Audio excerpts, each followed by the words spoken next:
அவன் விசுவாசத்தில் பலவீனமாய் இருக்கவில்லை.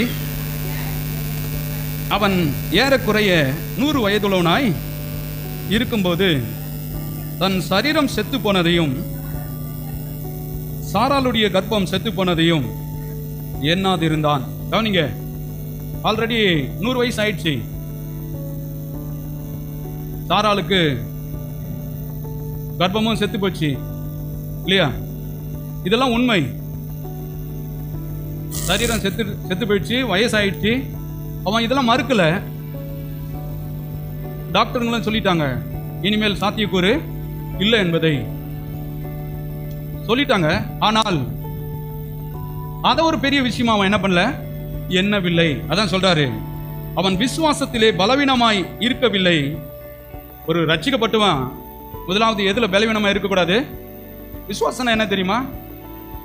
தேவனை முழுமையாய் நம்பி தேவ வார்த்தையை அப்படியே நம்புறதுக்கு பேர் தான் என்னது? விசுவாசி.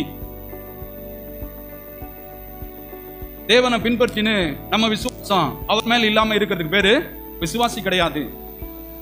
என்ன நடந்தாலும் சரி, சரீரம் என்ன சொன்னாலும் சரி, சூழ்நிலை என்ன சொன்னாலும் சரி, அதை நான் பார்க்க போறது கிடையாது. என் பார்வை அது மேல இருக்க போறது கிடையாது. என் எண்ணங்கள் அது மேல பதிய போறது கிடையாது. என்னுடைய எண்ணங்கள் தேவனுடைய வார்த்தையின் மேலும், என் பார்வை தேவ வார்த்தையின் மேலும் பதிய போகிறது. அதுதான் உண்மையான விசுவாசம். விசுவாசின்னு சொல்லிட்டு மனசு அலைப்பாய விடுறது. பைபிள் எழுதப்பட்டிருக்கிறது, இருமனம் உள்ளவன் தன் வழிகளில் எல்லாம்